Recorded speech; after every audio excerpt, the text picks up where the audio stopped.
الحمد لله رب العالمين، وصلى الله وسلم على نبينا محمد وعلى آله وصحبه أجمعين. أما بعد، حياكم الله جميعا ومرحبا بكم. رواية نزول امرأة بأمير القريشي على البث المباشر، لمن لم يشاهدها بعد تجدون الرابط في أول تعليق.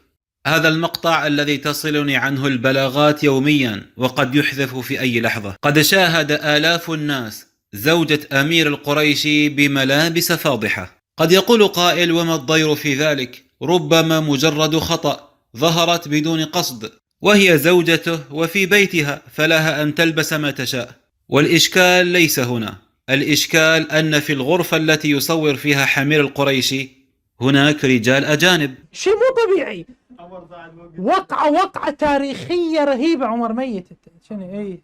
فتخيلوا يترك زوجته بهذه الملابس الفاضحة أمام هؤلاء الرجال، ثم بكل دناءة وخسة يطعن في عرض النبي صلى الله عليه وسلم، وهو لم يصن عرضه، وهو لم يستر عرضه. فبعد انتشار هذا الفيديو في كثير من القنوات، خرج حمير القريشي نافيا لهذا الأمر، وزاعما أن الموضوع مجرد فوتوشوب. هذه بالمناسبة هذا الشيء بشيء يذكر، ما دام أنا ذكرت الموضوع، لأن الآن بلغوني الإخوة قالوا شيخنا هواي ناس تسأل. أنا ما أحب أجاوب طبعا، ولا أريد أجاوب، لأن أنا مو من عادتي كل كذبة تطلع لازم أجاوب عليها. إحنا ناس معرضين لكل شيء، ناس تكذب، ناس تمنتج، ناس تسوي فوتوشوب، ناس كل شيء تسوي. ها يا حمير، القصة طلعت كلها كذبة. طيب قصة المرأة التي ظهرت في الفيديو، هل هي زيادة ضعيفة شاذة في الرواية مثلا لا تصح؟ هذا مو شغلي. أنا لازم الشيخ رد على هاي، شيخ رد على هاي، شيخ رد على هاي، شيخ يقولون هيجي، شيخ يقولون هيجي، شيخ هذا مسوين هيجي، شيخ اليوم رد. هذا مو شغلي. شغلك بس تطعن في عرض النبي المصون صلى الله عليه وآله وسلم، لكن عرضك منتهك، عرضك مشاع مذاع يراه الناس جميعا، هذا مو شغلك. لباس أهلك الفاضح أمام الرجال الأجانب هذا مو شغلك. شغلك بس الطعن في عرض النبي صلى الله عليه وسلم. قبح الله وجهك. ايش هذا فيديو؟ هذا فيديوهات كلها كذب وفوتوشوب مثلا، وشاهد قبل الحذف، ومرة ومدري رجال وطفل شاب بيفع. يا حمير القريشي يا متخلف، اسمها فوتوشوب، فوتو بمعنى صورة. ايش دخل هذا في الفيديو؟ نحن نشرنا فيديو صوت وصورة. يخرب بيت أم الغباء. يا حمير القريشي، لو تم تركيب فيديو على فيديو لكان الأمر واضحا. فمثلا بعض القطيع المتابعين لقناتك نشر هذا المقطع كدليل على أنه يمكن التركيب بين المقاطع، لكن التركيب فيه واضح جدا. فلما تضيف فيديو بالكروما على فيديو آخر فإنه سيغطي أجزاء من الفيديو الأصلي. كما تشاهدون هنا، فإن المرأة قد غطت شريط القناة، وهذا يدل على أن هذه الصورة أو هذا الفيديو مركب ومضاف على الفيديو الأصلي. لكن الذي نشر عنك يا أمير القريشي من بثك ليس في هذا الأمر، وهذا يدل على أن المرأة كانت موجودة في نفس الغرفة، موجودة في الاستوديو، استوديو المتعة. وطبعا إثبات أن هذا الفيديو ليس مفبرك مجرد إضاعة للوقت، فأي عاقل يرى هذا المقطع يعلم أنه حقيقي ليس من الفبركة في شيء. لكن ومع ذلك لنشاهد المقطع صوت وصورة الذي ظهرت فيه زوجة أمير القريشي. الحمد لله القناة الثانية قبلوها.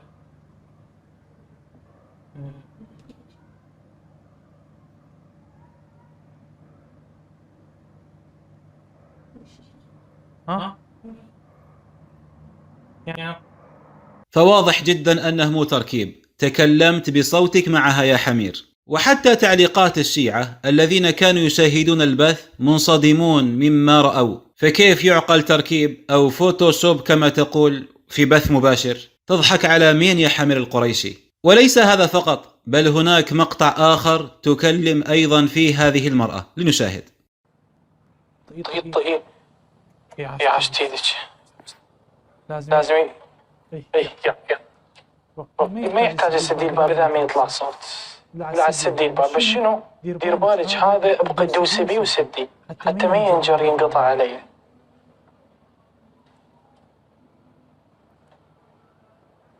يا الله يا الله، أعوذ بالله السميع العليم من الشيطان الرجيم. بسم الله الرحمن الرحيم. قول مني في جميع الأشياء قول محمد عليه السلام فيما أسر وما أعلن وفيما بلغني عنهم وما لم يبلغني، وصلى الله على محمد وعلى آله الطيبين الطاهرين ولعنة الله على أعدائهم أجمعين. بسم الله الرحمن الرحيم. سد الباب يا أم علي، فشلت زوجك. فهل هذا المقطع أيضا فوتوشوب يا حمير القريشي؟ ما موقف الشيعة الآن من قطيعه المتابعين له وقد عرفوا كذبه، خاصة ممن شهد وحضر البث وشاهد بعينه؟ فهل سيكذب نفسه ويكذب عينيه ويصدق حمير القريشي أنها فبركة وفوتوشوب؟ أبشركم أيها المسلمون أنه في القطيع المتابعين له لا يزال هناك من له شيء من عقل. فقد شهد أحد المتابعين لأمير القريشي والناشرين لمقاطعه أن حمير قد كذب في إنكاره، لأنه كان حاضرا وقت البث وشاهد بأم عينه أم علاوي بالملابس الفاضحة.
فهذه شهادة من أحد الحاضرين في البث من الأذناب والمروجين لمقاطع حمير القريشي، اعترف بكذب شيخه. فهل ستبقى لكم ثقة في كلامه وقد عرفتم الآن أنه كذاب؟ هل علمتم الآن أن رواية نزول المرأة بأمير القريشي على البث المباشر رواية صحيحة لا مطعن فيها؟ فالحمد لله الذي فضحكم وأخزاكم. وهذه سنة الله عز وجل في كل من اقترب وطعن في عرض النبي المصون صلى الله عليه وآله وسلم. واحد لم يستر أهله أمام الرجال الأجانب، والثاني فاتح مجموعة لاختبار المهدويات النرجسيات، والثالث يحشش مع أخته من الرضاع، والرابع دلدول كريمة يلبس أهله البنطال الضيق الذي يصف ويحجم المفاتن، ثم يخرج بكل وقاحة يتكلم في عرض النبي صلى الله عليه وسلم. فالحمد لله الذي فضحكم وأخزاكم